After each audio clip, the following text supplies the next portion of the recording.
Hi, I'm Ryan. And I'm Dylan. And welcome to the show where we review books and their movie adaptations. One of us reads the book before watching the movie. The other one watches the movie before reading the book. And then we give you our recommendations for which order gives you the best experience. And on this month's episode, we read and watched The Green Mile. Yes, by one and only Stephen King. And the Green Mile was written by Stephen King in 1996 and released as a serial novel monthly, March through August of 1996. And it was first published as a single volume the following year in 1997. And tells the story of a convict who has some mysterious powers. A convict on death row, in a death row prison. And it has a Goodreads score of 4.46 out of 5. Wow. So very high. That is very high. Okay, and then not long after that whole serial novel was finished, The Green Mile was adapted into a film in 1999, directed by Frank Darabont. Frank Darabont also directed some other Stephen King adaptations, including The Shawshank Redemption in 1994 and The Mist in 2007.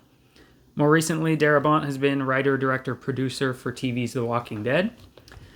Darabont's The Green Mile has a pretty large cast, so please bear with me while I read off a lot of names.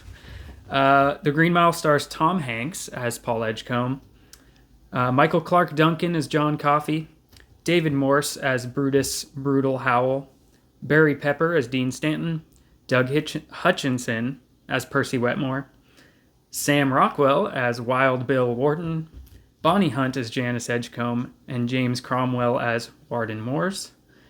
Warden Morse. Say Warden? As the Warden. Not to mention Michael Heater as Delacroix, Jeffrey DeMunn as Harry Terwilliger, Gary Sinise as Bert Hammersmith, Patricia Clarkson as Melinda Moores, and Harry Dean Stanton as Toot Toot.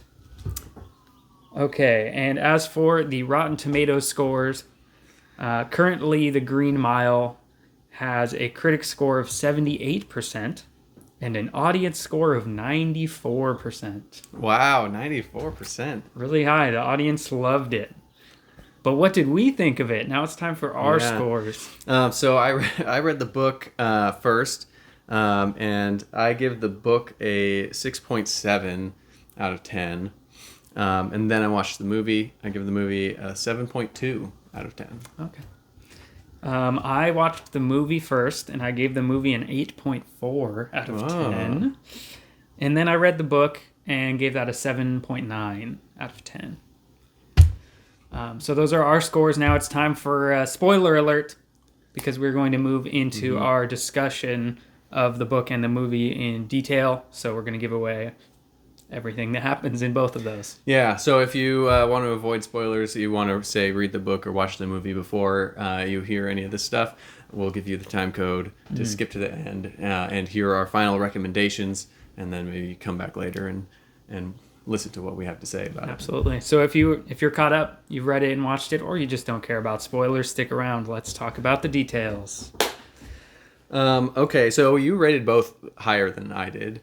I did. I'm surprised by that. Both liked the movie better, right? Yeah. That's what it sounds like. By just a tiny bit. You only rated the movie a half point higher. I rated the movie exactly a half point higher. Really? Yeah, 6.7 to 7.2 is 0.5. Oh, interesting. Yeah. Yeah, usually our book scores are really close. I liked the book a bit better than you did. Yeah, you did. 6.7. Yeah, we can get kind of into that. I thought it was a bit long. The book. Yeah, which is really something that I've been thinking about Stephen King as of late. His longer stuff, like I might have liked it like the first few that I read when I was younger, but like I kind of get like used to the way that he's writes things, and it seems like, okay, come on, this this could be a little bit shorter than the 400 and something pages that it is, or whatever. Oh yeah, it's almost 500 pages. And I think part of that has to do with the fact that it was released as a serial novel. So there is a certain amount of rehashing done in the beginning of each section, each part, each original, installment. Yeah. Yeah, that's exactly what I was thinking. And maybe I was a little easier on the grading because I was thinking like, okay, I'm not reading it in its original form.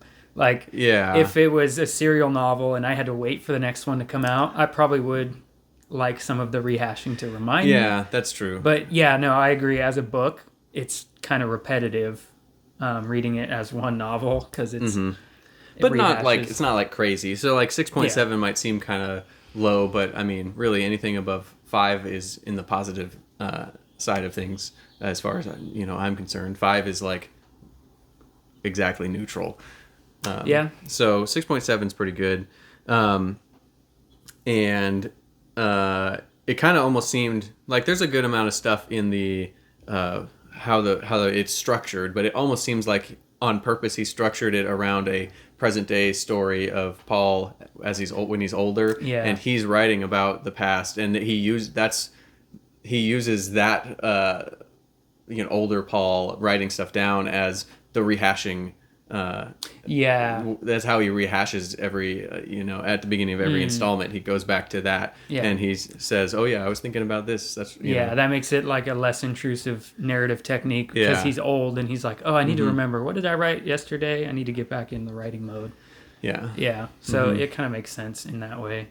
But yeah, also interesting that we both liked the movie more and the same amount between our scores. Yeah, that's kind of interesting. So, and that it's interesting in the sense that it really seems like, and I think I would agree that neither of these would be affected by the order. Yeah, which I mean, we'll get into that in our recommendations, but it certainly seems like that.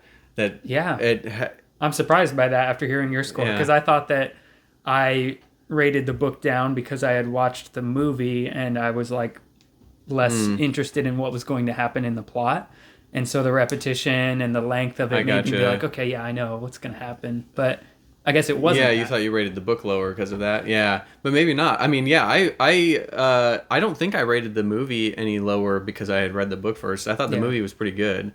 I mean, it's not like the best thing I've ever seen, or anything like that, and it's not like I have a super large or desire to watch it again. Because also it's long. It's like a 3-hour movie. It is right? long. Yeah.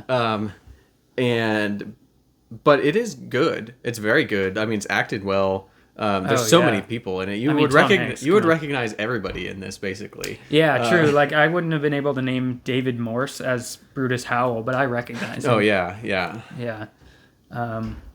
And I think, just going off of that, I feel like he was great casting for that character, Brutus, because he fits the way the character's described in the book too, where he seems like a big scary guy. Yeah. Like when we were watching it, we even predicted like, oh, that's going to be a bad guy.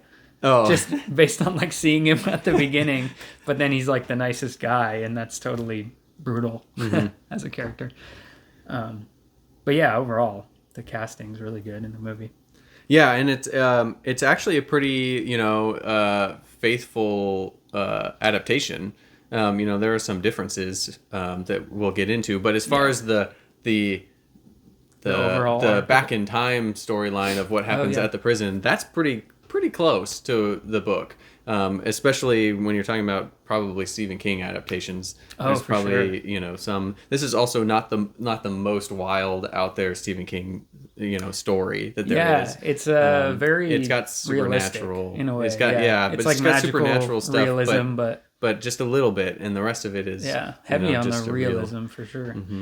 That's something that I like about it being kind of long, especially in the movie, is that it makes it seem more real. All the long drawn out parts where it's just like them at work hanging out. You know what I mean? It makes it seem more grounded in realism, so that when there's the magical supernatural stuff, it's more like, whoa. It's not like quick cut action scenes the whole time, you know what I mean? Yeah. And that makes it a good movie, in my opinion.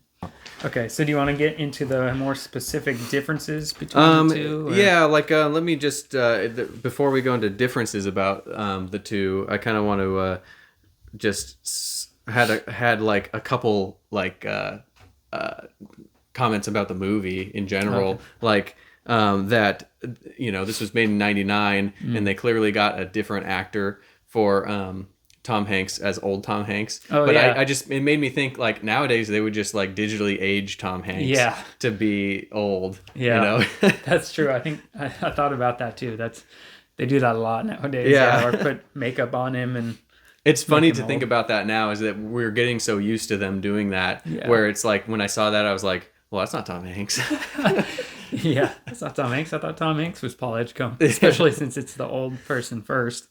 And then flashes back. Oh, yeah. And then, like, did they teach that mouse to roll that spool for this movie? That looks real. It looks like he's actually doing that. True. I mean, it looked like there's a couple shots they might have reused the same shot a couple times, but still, they got a mouse to roll a spool. Yeah, good mouse which is pretty good. And then also, is that an actual old mouse at the end, or is it just they put makeup on that other mouse? Because it looked like an old mouse that also kind of rolled a spool. It does look real, and I mean, again, as far as Stephen King adaptations go, usually they do like an animation that doesn't look real. Yeah. So yeah, it looks like somehow they got a real mouse actor that can do crazy Mr. Jangles stuff. Yeah, that's supposed to be such a big thing. I think that jumped out to me because in the book it's like, whoa, this mouse can do this spool thing, and then it's like they did it for the movie. They actually got a mouse to roll the spool.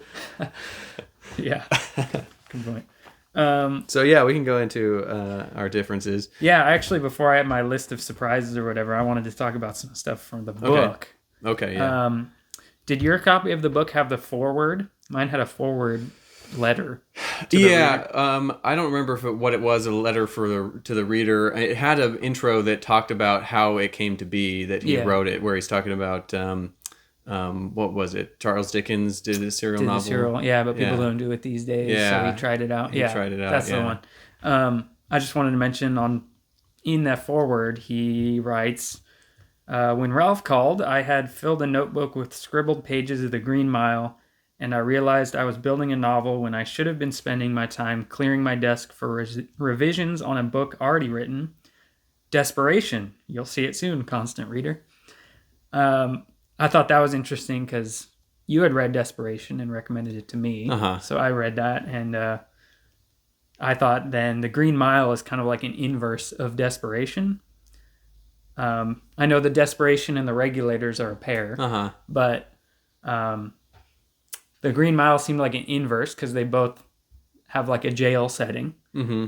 But instead of Desperation has a demon cop, the Green Mile has like an angel prisoner. You know what I mean? Oh, interesting. So it's like the inverse idea. Wow. And I didn't think of it till I saw like he was writing Desperation at the time, that he was also writing this. I mean, that seems like something maybe he didn't even recognize, because those are a kind of like a higher level theme, demon cop, angel prisoner situation. Yeah, it's not where like it's not details. Immediately recognizable or not immediately identifiable that's what's going on. But yeah, I just thought that was interesting because I'm like, Desperation Regulators have the obvious detail similarities twist, but then that's like an opposite. And I guess I'm giving a recommendation. I like Desperation better than the Green Mile. Yeah, no, me too. Yeah, I mean, I haven't read it since like middle school, but I really, really liked it. You know, and it is one of the like weirder out there Stephen King stuff that I kind of like. Well, they're more fresh in my mind because I read them recently off your recommendation. But I liked Regulators, and then the Green Mile better than that, and then Desperation. So that's what it's like. Yeah, from my memory, I think I would probably it'd be. I mean, I rated Green Mile lower than you, so Green Mile, Regulators, Desperation. Yeah.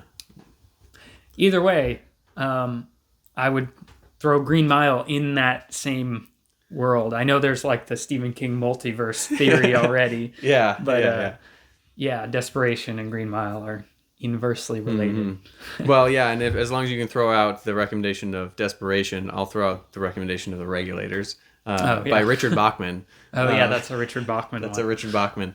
Yeah.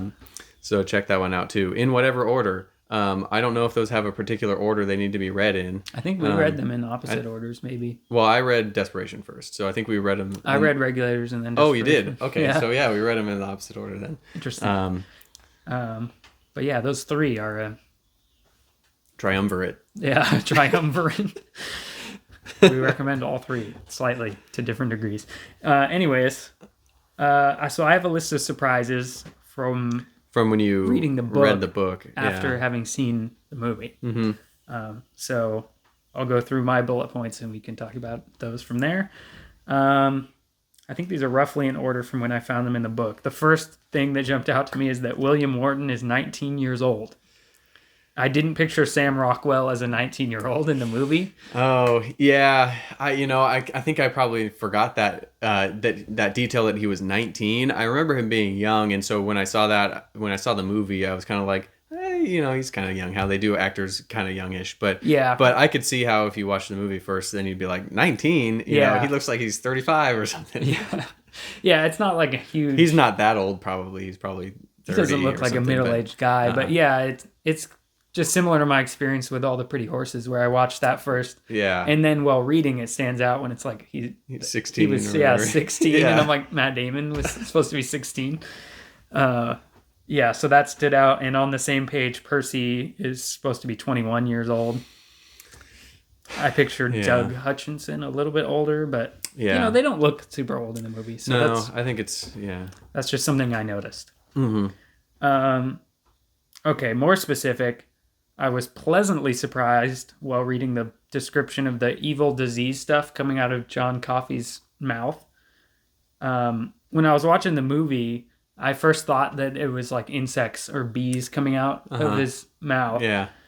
But then they dissolve away and they look like embers going away. And I was like, oh, I was wrong at first. But then here's the direct quote from the book. Yeah. The first time it's described after John Coffey heals Paul Edgecombe's urinary infection, he says, quote, John Coffey, hitched under my hand, then made an unpleasant gagging retching sound.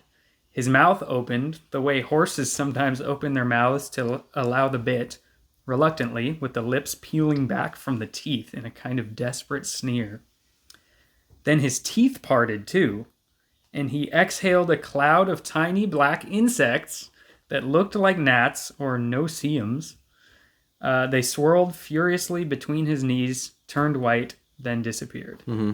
Yeah, they did it very accurately in the movie. Yeah. They did it almost exactly how it's described. So that's really which is a sticking point that we have. Yeah, it is a point to the movie, and it's a sticking point that I have had in the previous episodes of this where it's like, why don't they just do it how it's described in the book? Yeah, I don't know why they didn't do it exactly how it's in the book, because it's described very well in the book, and they didn't do anything else in the movie that is like any better than that. Why don't you just do it how it's written in the book? It's written well. And even when you were reading that about saying how his lips pulled back from his teeth. I had forgotten that when I watched the movie, but now that you read that back, I was like, he did that. He kind of did that in the way that he, and Michael Clark Duncan. Big props to Michael Clark Duncan. Because that's a little detail, but when I was reading it, I was like, damn, that is exactly how it was in the movie. Yeah, like it's so good, all the little details.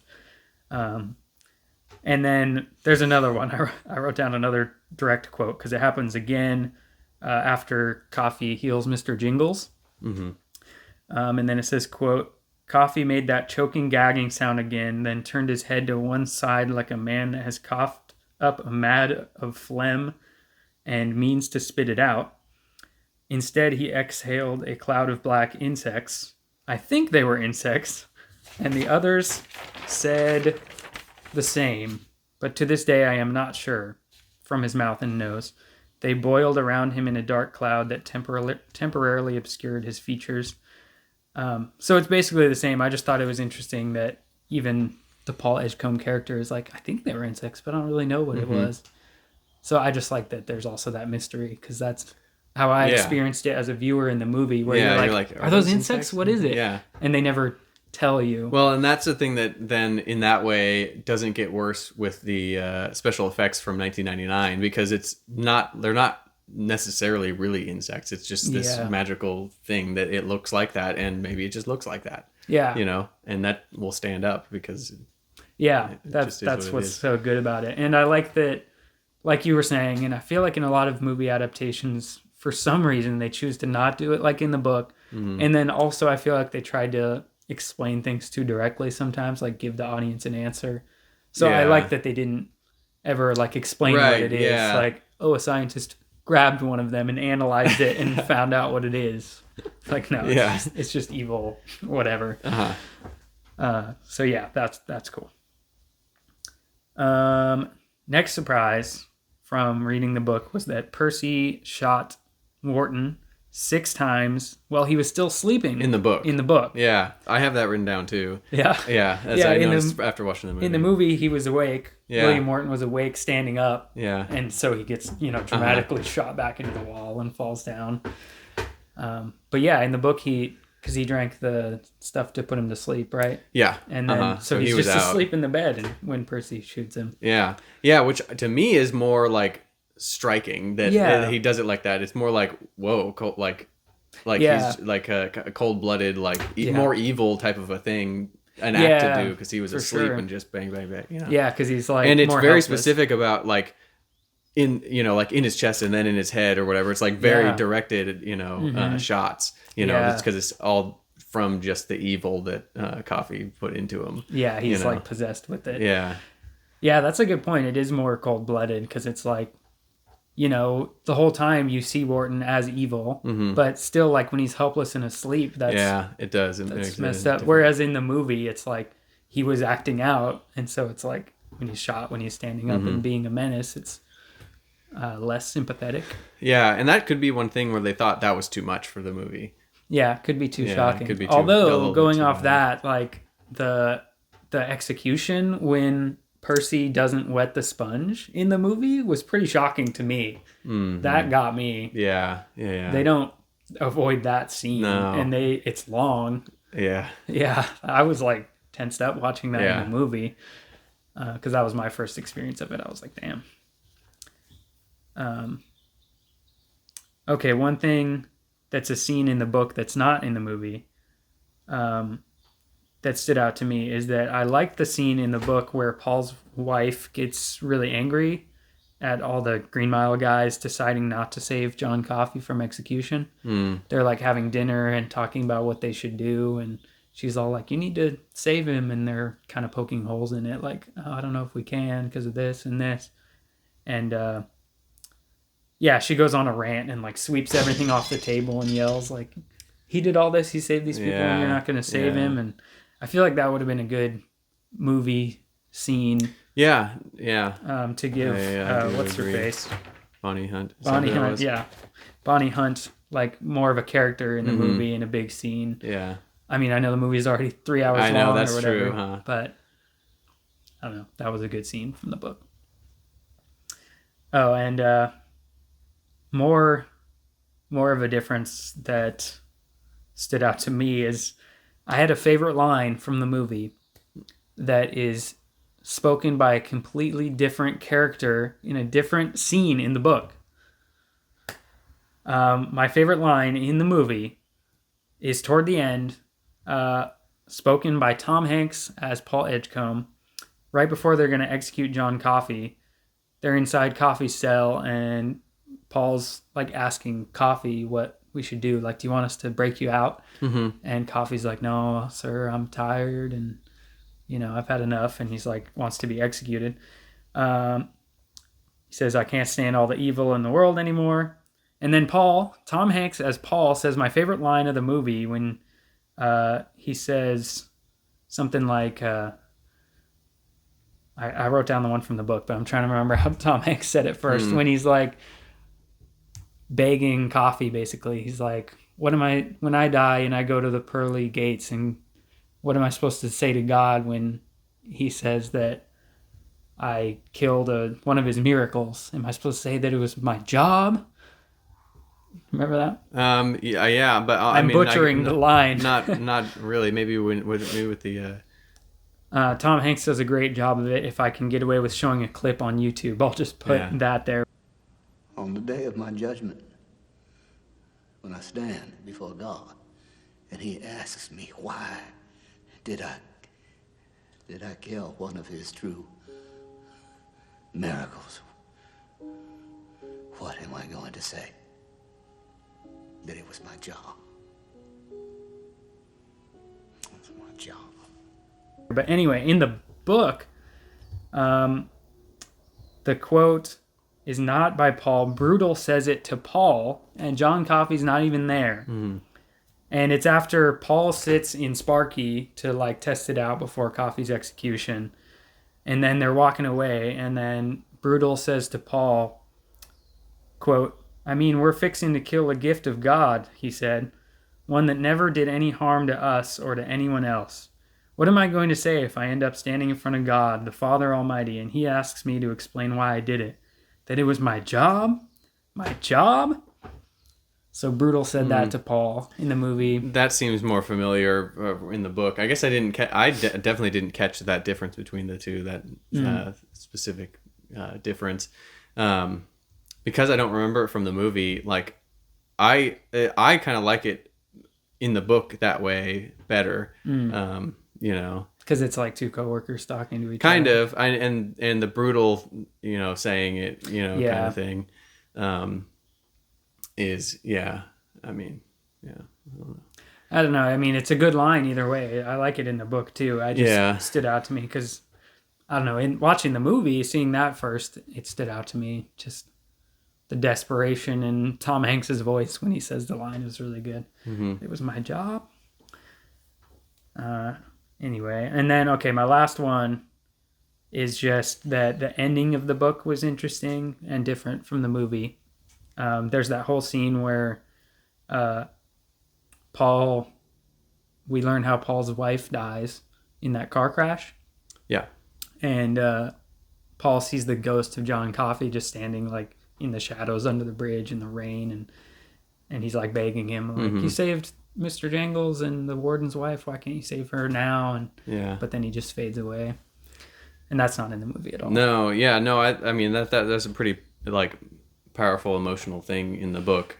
It's because it's the first time you learn anything about what happened to his wife. Yeah. You know, and everything, and it's just this brutal, you know, car crash into a bus, right? They were riding a bus, I think. Yeah. And so like a bunch of other people in the bus people died except for him. Yeah, everyone other than Paul, because he got some of the power, right, from Coffey. Oh, that's what he's thinking. That's right. Yeah. Like Mr. Jangles. So it's like, that stuff is like implied in the movie because you see old Paul without his wife and the fact that he's like older than he should be. So that gives one. You know, my first difference was, well, they structured the movie in a different way. Paul's not writing this story about what happened to him. Yeah. He just like gets reminded one day of what's on the TV, which gets into one of the other differences, and then gets like spooked. And his friend Elaine notices, and then he tells her the story. He just tells it to her. Yeah, so he's not writing a memoir. He tells it to her, and then goes and shows her Mr. Jingles, who's still alive.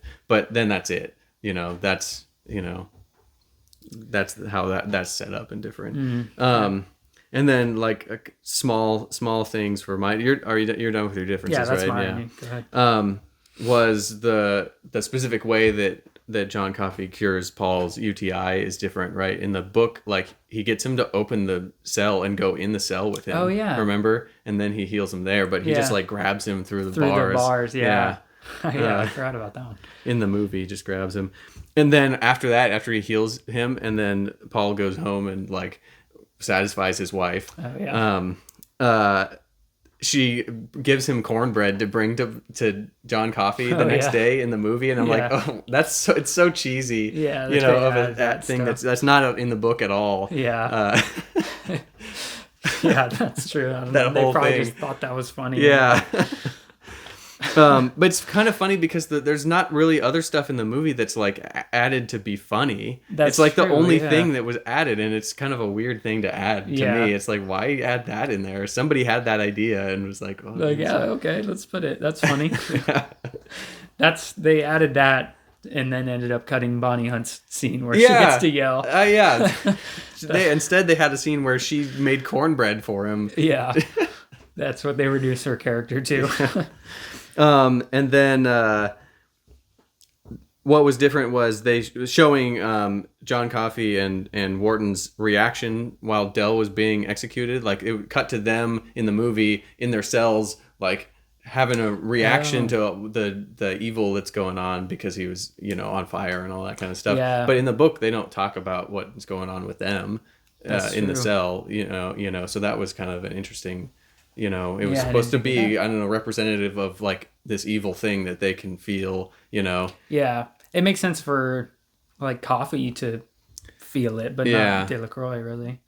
You mean Wharton, yeah. Wharton. I don't know what that was about. Maybe the Wharton thing was kind of about... well, he knew what was going on. Yeah, right? he knew what was happening. Like, he was all yelling and stuff in the book afterward, too, even, right? Like, didn't they mention he was, like, singing something or something like that? Or is that only the... let's see. Oh, and then, so this is what sets up the thing. John Coffey requests to watch a movie before he's executed in the book. Do you remember that? He has a request, and then they take him by himself into the theater, and he watches a movie because he's never seen a movie before. Do you remember that? In the book? In the movie. Oh, yeah. I was going to say, I remember that in the movie. Yeah, but that's the not difference. In the book, right? No, it's not in the book. That's one of my differences. Yeah. So that's in the movie how they set it up that Paul starts remembering all this stuff because he sees that movie on at the old folks' home. Yeah. The retirement home. I didn't catch that wasn't in the book. It's not. Like, I was like, what is this? And I was like, oh, that's how they set up that he remembered it. They had him request that. They could have just done that he was writing the story, but instead they make up that Coffey wanted to see a movie, and that movie reminds Paul when he sees it at the old folks home. And I think that's pretty much it. That's all the stuff. It's interesting because details, I didn't notice any of those different details. I noticed reading the book because I only notice what is in there that's different, right? Like if something's missing, that's it's harder to tell I didn't that notice. So it's like then I noticed the things that were added from the movie that were not in the book, so that's cool. We can catch more details that way.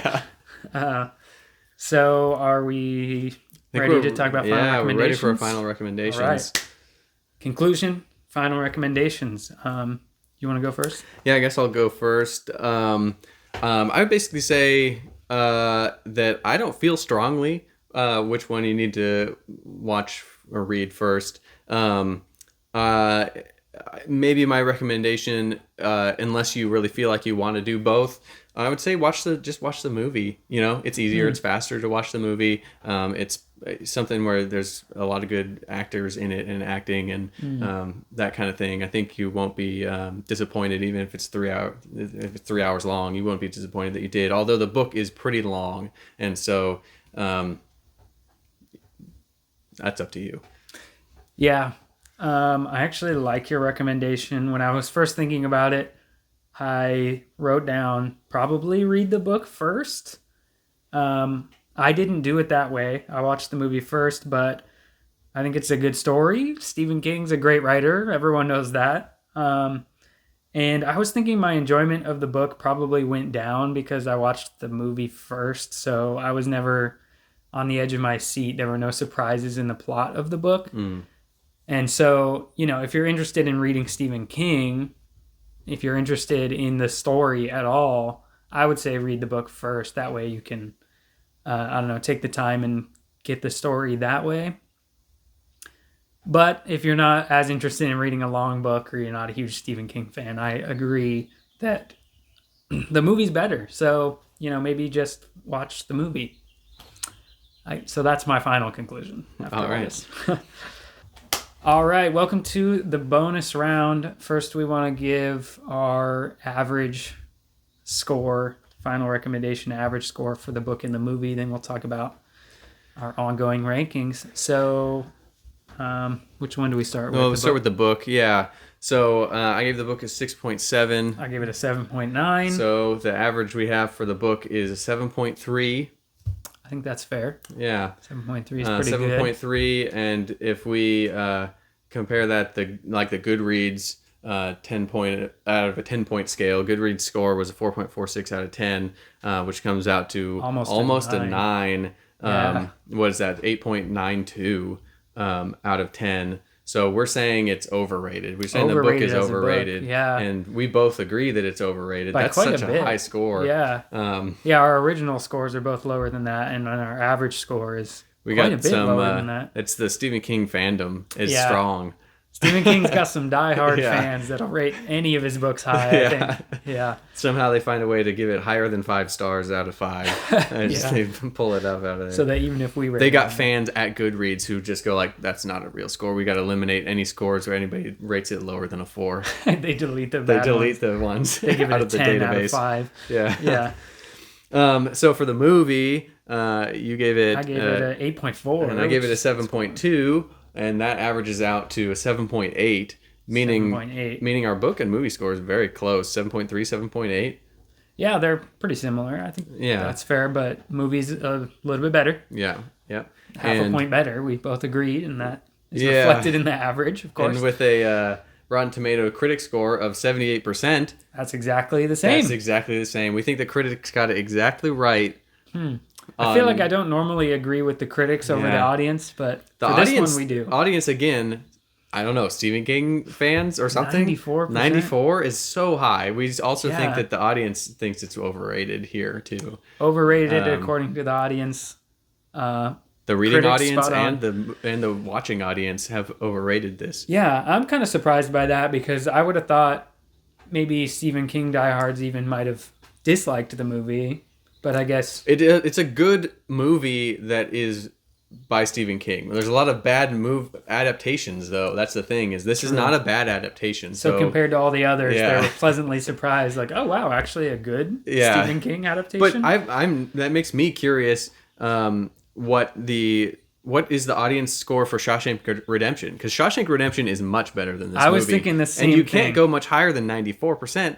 Yeah. Right? It must be 100. Yeah, I guess. Yeah, it's got to be something like that. I was thinking that because, that's another thing that surprised me is like Shawshank Redemption was huge. And I thought people would have been disappointed by Frank Darabont's follow-up being not as good. Because Shawshank Redemption... I gotta look it up. 91% with the critics, but the audience says 98. So, but still, 4% difference? It's way better than 4% difference, I agree. In terms of how much people should like it. I understand, we say this every episode, that this is not a stars rating. This is the percentage of people who rated it favorably versus unfavorably. Yeah. That's true. Which makes more sense in that way. I know we're interpreting it a different way in order to say overrated, underrated, but whatever. We can interpret it however we want. If you're watching this and you're a Stephen King fan, write in the comments, what score out of 10 do you give Shawshank Redemption movie and Green Mile movie? Yeah. I want to see a true difference there. And argue with us about how we're interpreting Rotten Tomatoes scores, even though we know that it's incorrect. We're going to continue to do this. Yeah, we're comparing it. And we're probably going to stop giving the caveat. We're probably just going to... Yeah, we should. We should stop doing that. So if we... to wrap up the stats part, this already long stats part, where you see where the Green Mile book and movie fit in with our overall rankings of all the books and movies we've done so far. And it looks like the Green Mile movie slots in there at number 4, behind All the Pretty Horses book, Under the Skin book, and 10 Things I Hate About You movie, making it the second highest rated movie that we've seen behind 10 Things I Hate About You. It's pretty good. And then the book is 2 below, right below Under the Skin, the movie, and above All the Pretty Horses movie, which that seems right to me. I know it doesn't seem right to you about the Under the Skin movie. Oh yeah, I mean, I even rated the All the Pretty Horses movie higher than the Green Mile book too. So if I compare my personal rankings, lots of things are different than this ongoing list. But no, looking at this overall, I feel like this is fair. This gives the viewer a more balanced recommendation. That's true. Yeah. So I'm not mad about these placements, even though I placed these differently in my mind. Yeah, and we'll do an overall wrap up of all this stuff at some point in the future. We can look back at our personal rankings later. So stay tuned for the end of the season. And speaking of the ends of things, we have come to the end of our episode. Whoa, not so fast, me from 3 months ago. I'm here to let you know that we're published authors, and we've got some books here. We've written a few books of poetry. I've got 2 here. Dylan's got 1. And we'll put some links in the description if you want to go check those out. And the best way you can keep up to date with what we've got going on, because we've got more stuff coming eventually, is follow us on probably Instagram. We'll put our handles here. And okay, take it away, us from 3 months ago. So like and subscribe if you want to see more of this. Click the bell to get notified of future videos. We have a couple of videos on the screen right now that you can click that are recommendations that you should watch. And what are we doing next month, Ryan? Next month, we're going to be doing Sphere, a movie by Michael Crichton. A movie by Michael Crichton. Well, book by Michael Crichton. Story by Michael Crichton. Book and a movie. Book and movie. Where is it? I want to show it off. Next month, make sure you read Sphere by Michael Crichton. And then watch the movie. I don't remember who directed it, but somebody did. It's directed by Barry Levinson. Yeah. Starring Samuel L. Jackson, Sharon Stone, Dustin Hoffman, Queen Latifah. Yes, and Liev Schreiber. Oh, yeah. Cool. So, yeah. Stay tuned for Sphere if you're reading and watching along at home. Thank you for watching this episode. Longest intro out. Yeah. Bye.